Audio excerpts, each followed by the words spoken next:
Tired of relationships that don't work?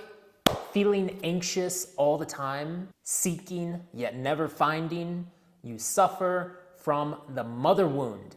And so in this quick video, I'm gonna talk about what the mother wound is, how it manifests in our lives as adults, in both men and women, and how to overcome this very primal wound so you can move on to create a more fulfilling life, healthier relationships, and feelings of inner security and inner confidence that will allow you to pursue your highest vision with more clarity and impact. Let's get started. The mother wound is by far the most primal and important wound to heal. It begins at birth and goes through our childhood and adolescence years. It affects our inner security, our inner feelings of security, how good we feel in our own skin, our ability to pursue our dreams in life, because it's really, and I'll talk more about this in a second, how this kind of relationship between mother and child and this kind of formative foundational experience of feeling safe and then exploring in the world and coming back and feeling safe and exploring a little bit more and coming back and exploring more and more is so analogous to how we actually penetrate and pursue our highest vision in life and how we feel, how good we feel about what we're worthy of, right? And it especially affects our intimate relationships with the opposite sex, both for men and women, and it kind of shows up in different ways, and we're gonna get into that. And the thing about the mother wound is whatever beliefs we take on at this kind of foundational level in our lives, we tend to perpetuate throughout our lives by creating the same kind of dynamic as life goes on. So whatever beliefs we took on, whatever dynamics that were present in our childhood, we will tend to go off and recreate those exact same dynamics to reaffirm what it is we believe about ourselves throughout life, whether it be in intimate relationships or our actual life purpose. It just it becomes this cycle, basically, because ultimately what we associate with that dynamic is love, right? And so we'll go out and create that same situation to reaffirm these feelings, to experience what we perceive as love. All right, so now I'm gonna switch into kind of some spiritual symbolic talk to really explain from a kind of a higher perspective what's going on here, so that you can see it from the root, what's really going on, and then how this kind of perpetuates. And once you have this understanding, everything is going to begin to kind of click more, because you'll see how this manifests at the highest realms and then kind of drops down into the actual physical world. For those who are kind of familiar about the spiritual aspects of as above and so below. And for those who aren't, as above, so below basically is kind of this relationship between noticing the patterns of creation and how that relates to our divine nature. Basically, you can start to understand what divinity is, what God is, by noticing the patterns in everyday life, in everyday stories, and how this kind of begins to repeat itself. You can actually really begin to see and map out what creation is and how you and your existence is inseparable from this dynamic. So let me give you an example. We're all familiar with the story of evolution, right? This idea that in the beginning there was nothing, just this pure black void, and then out of this nothing, this kind of,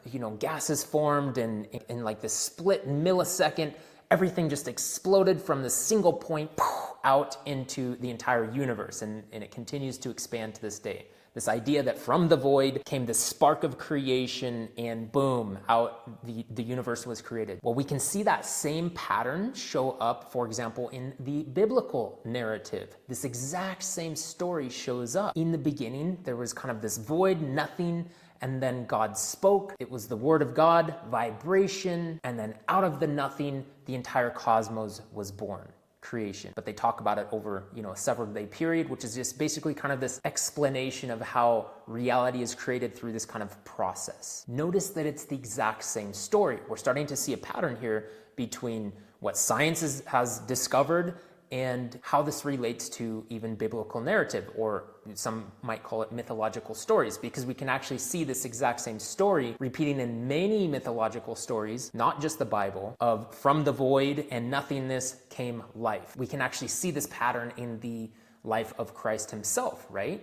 He goes into the dark void, into the tomb for 3 days, and then he is born again, right? And so we see the same kind of pattern of dark void, death, and rebirth into the world of light. The same pattern is showing up. So not only does this pattern show up in stories and in the intellect, we can start to see how this shows up in our intellectual understanding of how reality is created. It actually also manifests in the physical, the same pattern. In this case, mother and her womb. The womb literally represents the dark void where creation happens, right? We have this dark void in the womb, and then the spark of creation.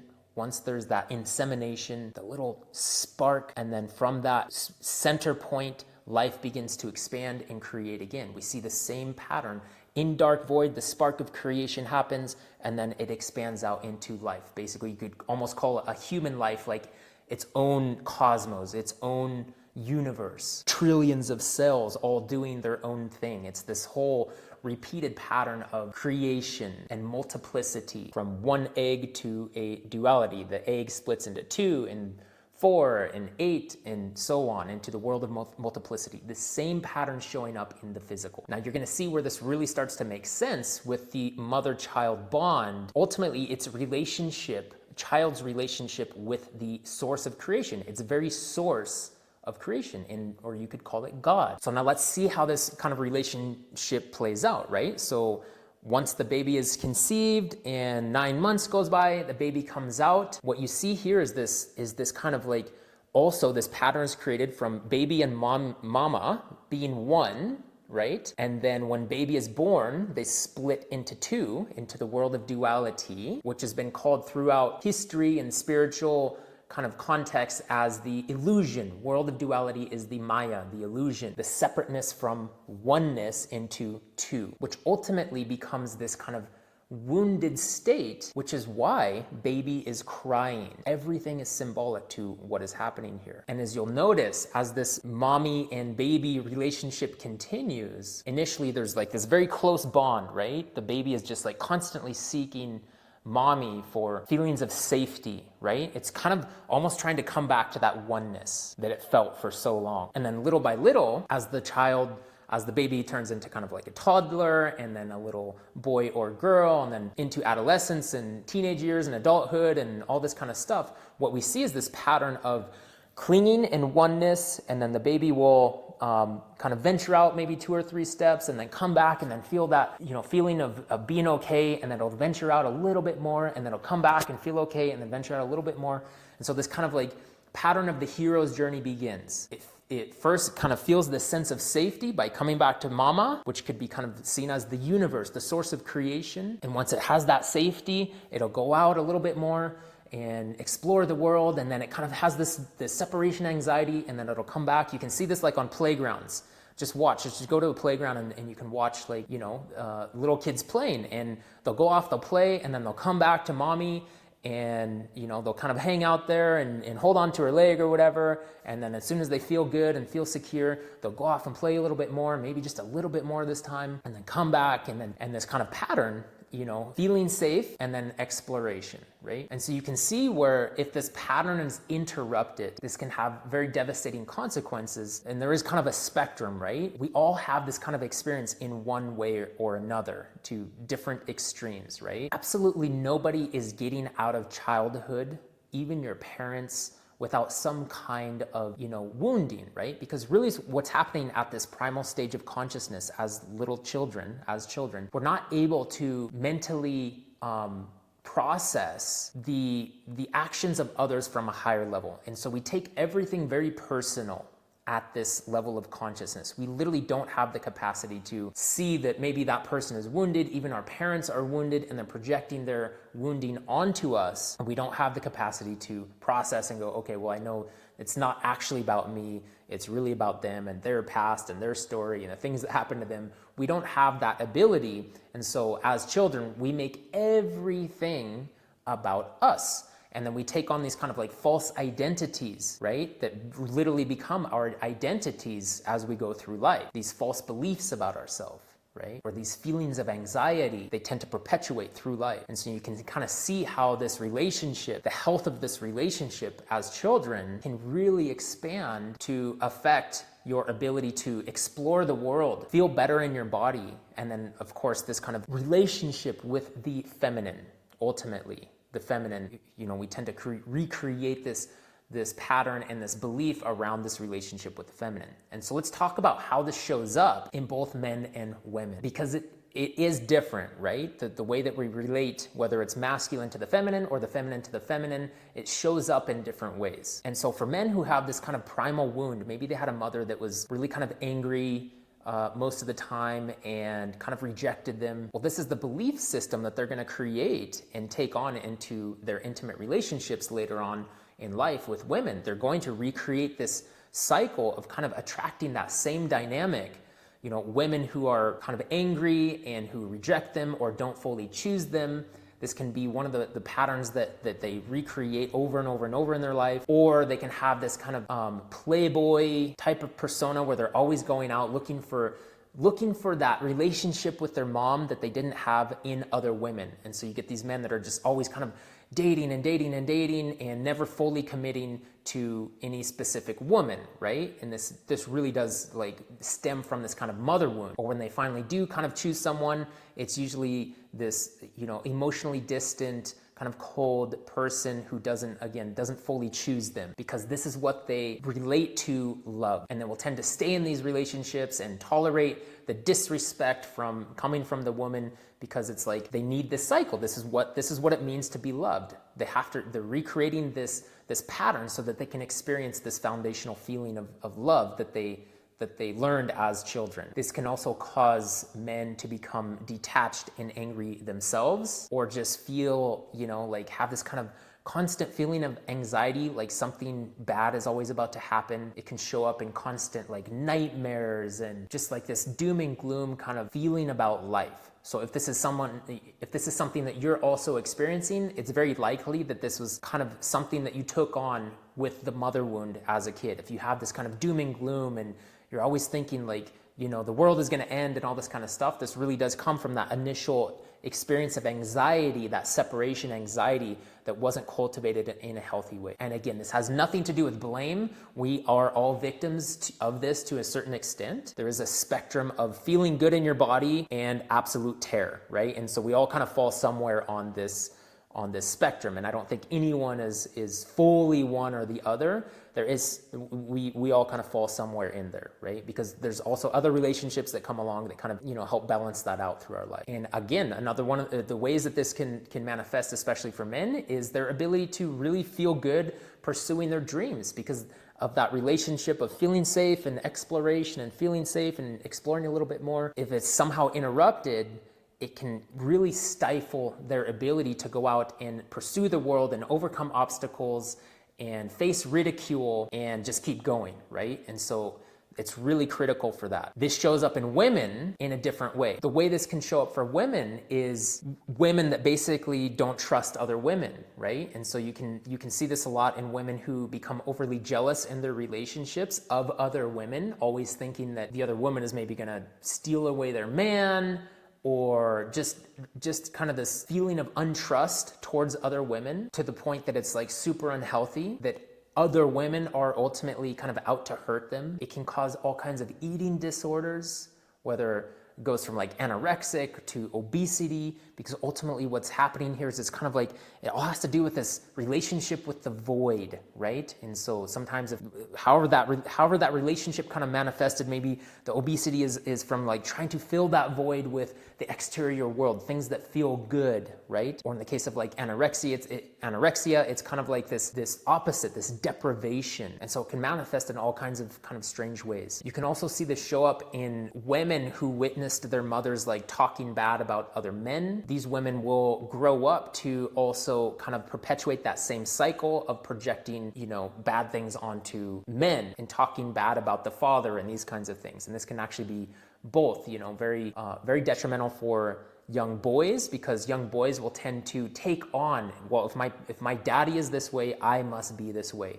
And so this can also start to really cause, negative emotions and beliefs about oneself based on what the mom is projecting onto the father. So either you have a little girl who grows up to talk bad about men in their relationships and talk about their children's fathers, or you have little boys who take on and believe they are bad people like their mom talks about their father. And then we also have the kind of the opposite, where a mother might be overly protective. We call them kind of helicopter moms, where they're really trying to protect their kids from any kind of traumas whatsoever in the world. And what you'll get here is kind of like, it can turn into a mother who becomes very jealous of her son's relationships with other women as he grows up, because she's used to being like the main woman in his life. And she will kind of consciously or unconsciously kind of sabotage that relationship with his son's girlfriend and wife later on in life. And he will ultimately grow to resent her. Every time he gets in a situation where he really loves someone, she may sabotage that relationship, and he starts to see this cycle happening. And so this is important to become aware of. And then the last thing is just kind of like this never wanting to fully leave the nest. Kids that just kind of live with their parents or their mommy until they're in their 30s and 40s, and just never fully able to leave the nest and move into adulthood and start their own lives and families. They feel too insecure. They need to still have that feeling of, mommy and daddy, and they can't fully go out and create healthy relationships and lives on their own. And the thing is, as long as these dynamics remain elusive and we don't see them, they will continue to perpetuate and control our lives. But as soon as you see it, as soon as you start to see these dynamics, that's when we can begin to heal, right? It's kind of like that scene in Wizard of Oz when Dorothy pulls back the curtain and she sees the wizard behind the scenes pushing all the buttons and pulling all the levers, basically controlling the world of Oz, kind of this fictional world behind the scenes. It's like that. Once you start to see it and you see the little man behind the curtain who's really pulling all the strings and causing all this kind of havoc, that's when we can begin to heal.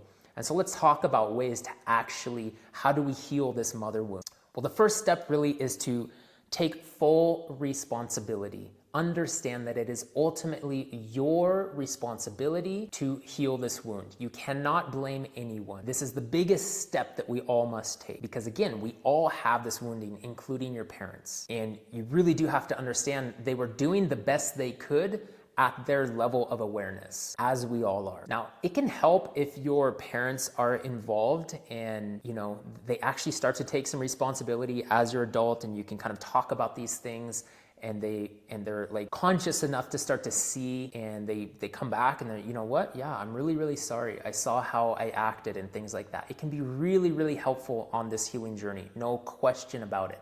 But not everyone watching this is going to have that opportunity. And so for those who don't, you really do, it's really, the first step is taking responsibility and really to start to just become aware of these dynamics, just really become aware of all these unhealthy patterns that have been showing up in your life. Growing in awareness is the ultimate healing endeavor. Absolutely nothing compares to the process of growing in awareness and really starting to reflect on and become aware of how these patterns have been showing up in your life, how they have been causing you pain, these repeating cycles of pain. Because as you become aware of them, you can notice when they start to show up. And each time you start to notice, you can choose not to go down that path, which ultimately creates less and less charge in your system, to the point where you become totally aware of how these automatic responses are kind of controlling your life, and you don't have to be a victim to them. This is really the root of the work. And a lot of this does come from like journaling, meditation, and just really starting to watch. And it also helps to have, partners in life who are a little bit more patient with this process and have a little bit more compassion for, the fact that we all are coming from wounding, and there has to be a little bit of a kind of wiggle room with this woundedness that we all carry to move back into kind of states of forgiveness and coming back to one as we work through this life together, right? And so now I want to talk about ways that we as men and women can show up in our own lives and then in our partners' lives to actually help heal this really primal wound. For men, it really becomes about holding, kind of a container for your woman by loving her, creating a strong kind of container for her, but also not tolerating disrespect, this kind of angry woman syndrome. And basically what you do is you allow her to feel her feelings while staying present in love. You're not running away, you're right there, you're helping her feel those feelings, but you're also providing kind of a backbone for her. You're not going to let her take out those disrespectful feelings on you that might come from that kind of angry persona. And for women, it's also kind of having patience around your man's actions when he does show up in kind of unhealthy ways. It's, yes, you do want to have kind of consequences for his actions, but at the same time, it's like also creating space. You literally create space in your kind of womb.